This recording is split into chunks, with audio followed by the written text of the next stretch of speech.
tugas pengelolaan anggaran adalah tugas-tugas Islam, tugas-tugas kemuliaan, tugas-tugas kemanusiaan, maka kegagalan seorang gubernur adalah pasti ada orang yang menjadi pengemis di perempatan jalan, masih ada anak-anak yatim yang tidak sekolah, masih ada orang-orang miskin yang rumahnya roboh, masih ada orang yang kebanjiran tapi tidak tertangani dengan baik, masih ada orang yang bunuh diri karena terikat bank emo, bank keliling, pinjol. Itu adalah kegagalan seorang pemimpin.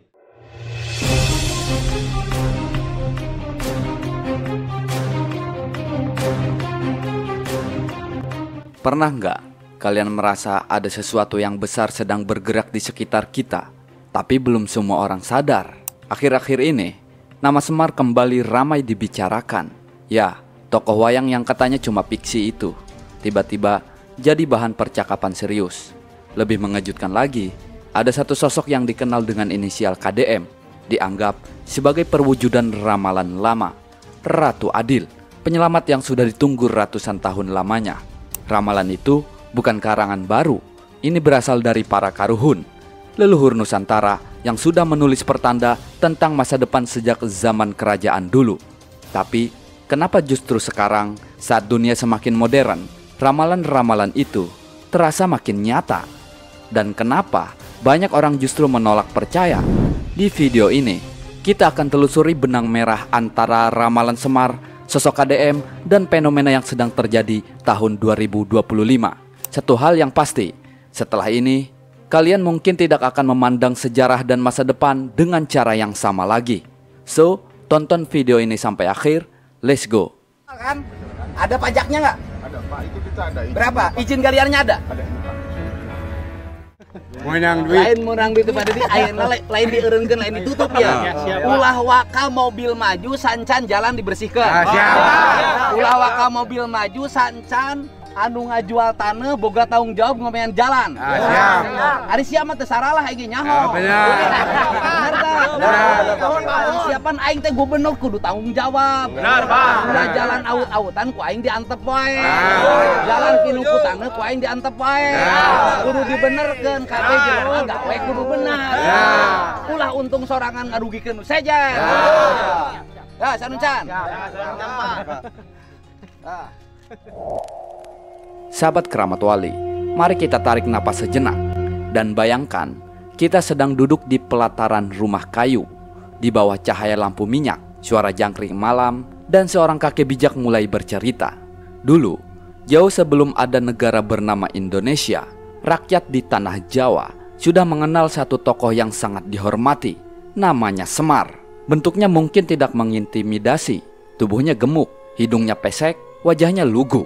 Tapi jangan salah, Semar bukan tokoh biasa. Ia adalah titisan Hayang Ismaya, saudara Batara Guru, sang penguasa kahayangan. Semar bukan hanya pelawak dalam wayang, ia adalah suara hati rakyat, penjaga tatanan semesta, simbol kebenaran yang polos, tapi sakti mandraguna. Dalam babat tanah Jawi, salah satu catatan penting sejarah dan ramalan Jawa, Semar disebut akan turun gunung. Di masa bangsa ini dilanda kekacauan, saat rakyat bingung siapa yang bisa dipercaya. Bahkan dalam serat Sabdo Palon disebutkan, yen zaman wis rusak, Ratu Adil bakal muncul. Sakewetan nganggo kawicaksananing Semar, membangun rasa adil dan welas asih. Artinya, ketika zaman sudah rusak, Ratu Adil akan muncul dari timur, membawa kebijaksanaan Semar untuk menegakkan keadilan dan kasih. Itulah mengapa sosok Semar selalu dikaitkan dengan Ratu Adil, karena dalam keheningan dan kesederhanaannya, ia membawa kekuatan besar yang mengubah zaman.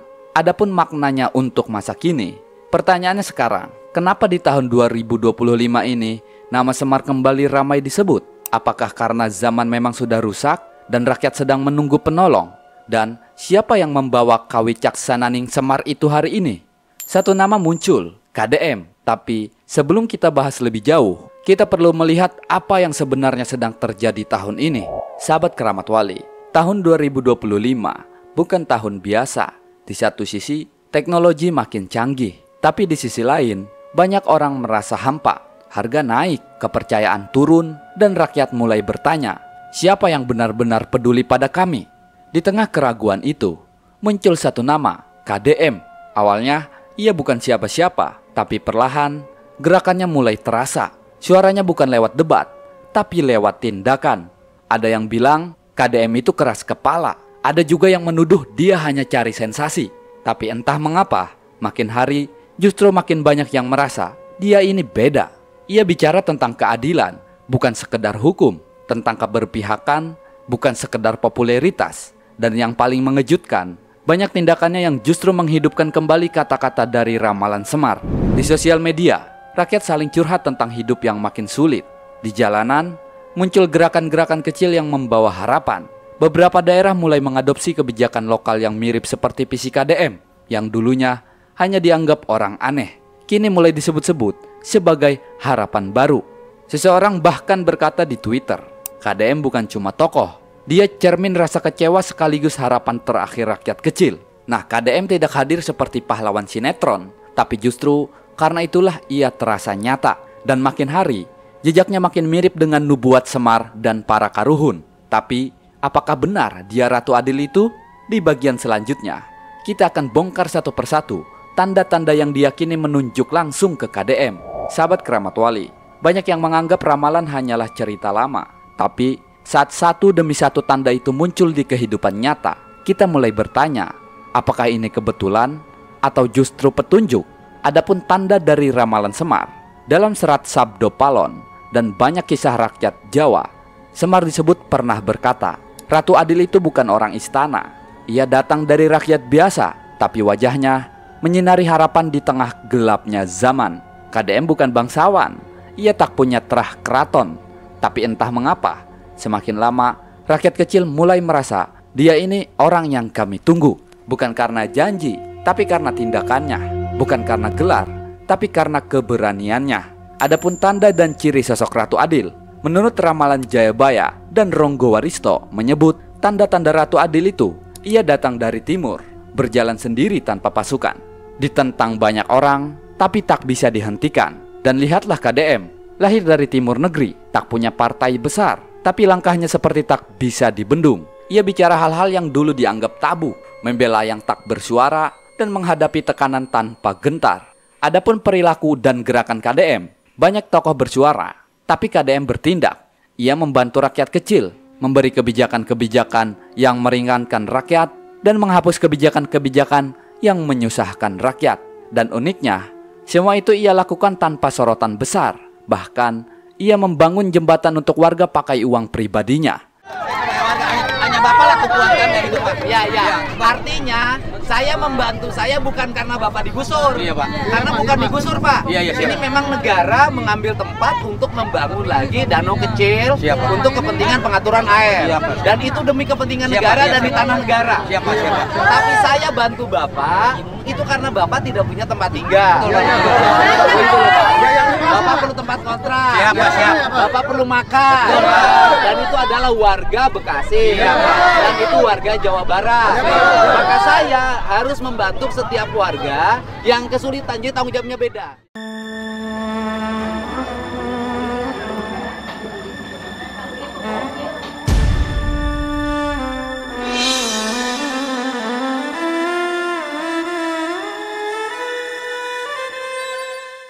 Kumaha api saya tuh ngeluarin duit pribadi loh,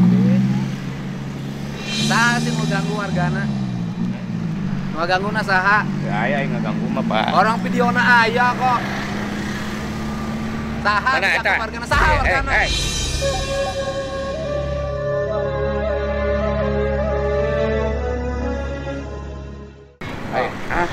Saha? Bukan eta mah geus beres. Enggak, bukan urusan enggak beres. Aing teu bisa. Laporkan ke polisi, proses.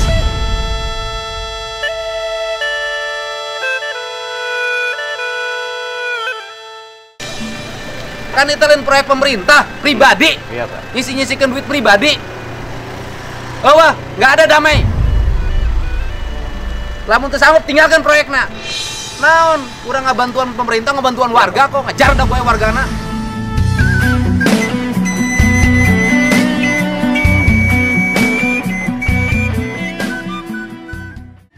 Mana orangna? baca nggak? Gak ada damai-damai. Coba kira ya, kita ke dia gitu. Kita jemput Pak. Mana? Gak kebiasaan. Bagian. Premanisme dianggap perdamaian. Lamun proyek pemerintah lah pekulah pribadi jeung warga nu make. Pake duit ku sorangan jeung kepentingan sorangan. Masa preman diantepkeun? Gak ada damai proses. Iya, Pak.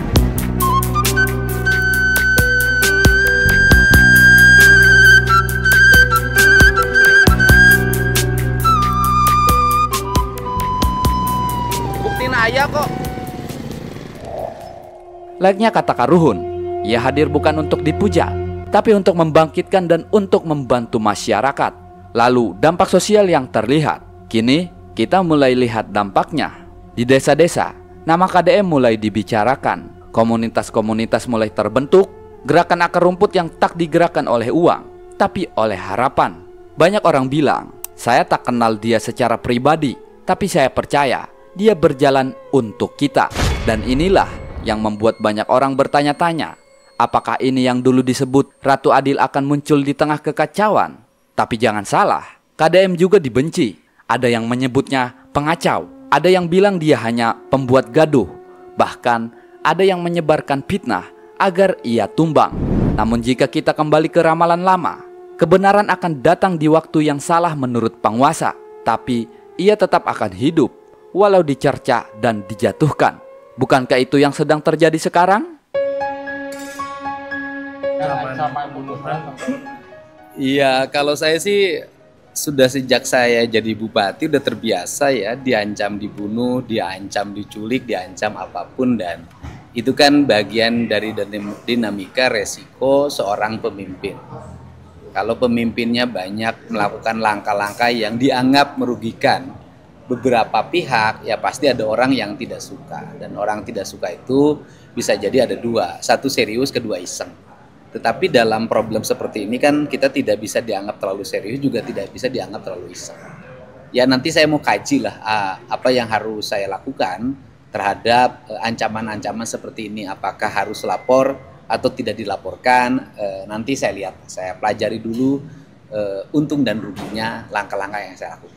Akan ada pengamanan lebih ketat nggak Pak untuk? Enggak lah, saya biasa aja. Saya mempercayakan diri bahwa rakyat Jawa Barat melindungi saya, dan saya mempercayakan diri juga ajudan atau tim pengamanan dari Polda Jabar yang selama ini nempel di saya sudah relatif cukup. Itulah 5 tanda, 5 jejak, dan semuanya mengarah pada satu nama, KDM. Apakah kita sedang menyaksikan bangkitnya Ratu Adil di masa kita? Atau apakah ini hanya awal dari pertarungan kebenaran melawan kenyamanan palsu? Sahabat Keramat Wali, kadang kita butuh kejadian besar untuk membuat kita sadar. Dan itu terjadi. Di tengah hiruk pikuk sosial media, satu-satu video pendek menyebar bagai api di musim kemarau. Video itu menampilkan KDM berdiri di tengah ribuan rakyat kecil. Bukan kampanye, bukan acara mewah, tapi sebuah deklarasi untuk membela tanah dan hidup mereka yang hampir dirampas. Nah, ia tak teriak, ia seolah bicara perlahan. Kalau negara tak melindungi kalian, maka saya akan berdiri di sini bersama kalian. Nah, dan disinilah yang mengejutkan banyak orang. Ucapan Semar dalam serat Sabdo Palon pernah menyebut akan datang seseorang yang membela tanpa diminta. Ia akan berkata, aku bukan penguasa, tapi aku bersama kalian. Ratusan tahun lalu ini ditulis, dan kini kalimat itu terdengar lagi dari mulut KDM. Netizen mulai membandingkan, para sejarawan pun terdiam, dan di titik itu tak sedikit yang merinding. Hashtag Ratu Adil 2025 jadi trending. Banyak yang mulai membuka ulang buku-buku lama, naskah-naskah yang dulu dianggap mitos. Sebagian menangis, sebagian ketakutan, sebagian masih menyangkal. Tapi semua mulai bertanya, apa benar KDM adalah sosok yang ditulis dalam ramalan itu? Dan inilah klimaksnya, ketika kata-kata para karuhun tak lagi sekedar cerita, tapi menjadi kenyataan. Kita sedang berada di masa yang mungkin akan dikenang dalam sejarah, bukan karena ramalannya saja, tapi karena pilihan yang akan kita ambil setelah ini. Apakah kita akan mengabaikannya seperti dulu bangsa ini pernah menutup mata? Atau kita akan membuka hati dan melihat bahwa mungkin semua ini bukan kebetulan? Sahabat Keramat Wali, mungkin dunia memang sedang diuji, hati kita sedang diuji, dan nama KDM mungkin bukan sekedar nama. Ia bisa jadi hanyalah cermin dari harapan kita, dari lelahnya rakyat kecil yang ingin perubahan, tapi bingung harus percaya pada siapa. Ramalan Semar, Jayabaya, Sabdo Palon, semuanya bicara tentang masa depan yang akan datang saat zaman rusak dan keadilan jadi barang langka. Tapi mereka juga bicara tentang seseorang yang akan datang bukan untuk berkuasa, tapi untuk menyadarkan. Dan saat itu tiba, kita semua akan ditanya, bukan oleh kamera, bukan oleh media, tapi oleh hati nurani kita sendiri.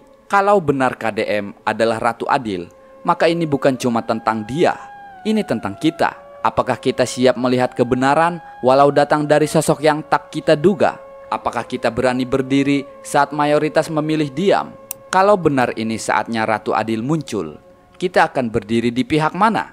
Ramalan itu sedang berjalan, dan kita adalah bagian dari ceritanya. Ini baru permulaan, masih banyak tanda yang belum kita ungkap. Kalau kalian ingin tahu lebih dalam dan jadi bagian dari perjalanan ini, tunggu video selanjutnya. Bekasi ini peradabannya sungai, Pak, sejak zaman Tarumanegara. Jadi dari dulu perencanaan kota sama kabupatennya, kalau sungai itu diberdayakan, rumah ngadepin sungai, sungainya bersih, ini daerah top kayak Inggris, Pak. Ini saya lagi di Bekasi nih. Ini salah satu warga yang mengadu SMK mana? SMK Karya Pembaruan. Kami tetap melakukan perjalanan ke Bali, Pak. Bagaimana dengan program Bapak yang melarang study tour? Harus bayarnya berapa? Bayar estimasi selama 3 tahun kami diwajibkan membayar 150.000 selama 3 tahun. Iuran. Jadi totalnya berapa? Jadi sama SPP-nya 300.000. Terus kami diwajibkan membayar pembayaran akhir tahun dan lain-lainnya. Oke, berapa? Total semua biaya untuk ke Bali itu kalau nggak salah estimasi 5 juta sampai 6 juta. Oke, buat SMK Karya Pembaharuan Bekasi, Warung 1 Bekasi, tolong hentikan kegiatan rencana ke Bali. Kewenangan dari izin yayasan tersebut ada di pemerintah Provinsi Jawa Barat. Kami tidak segan-segan untuk mengambil tindakan yang nyata bagi sekolah tersebut apabila terus memaksakan. Ini keluhan dari orang tuanya. Ya Bu ya? Iya Pak, betul ya, Pak. Ibu terbebani kan? Kami terbebani, merasa Pak. berat kan? Berat Pak. Oke, nanti hari ini juga saya akan minta Kepala Dinas Pendidikan Provinsi Jawa Barat PLT-nya untuk telepon kepala sekolahnya. Iya Pak, justru untuk kami sudah menghentikan mengajak kegiatan. rapat Pak, tapi Ya. pihak sekolah mengabaikan Pak. Oke, terima kasih ya. Baik Terima kasih, Pak, Bu. makasih.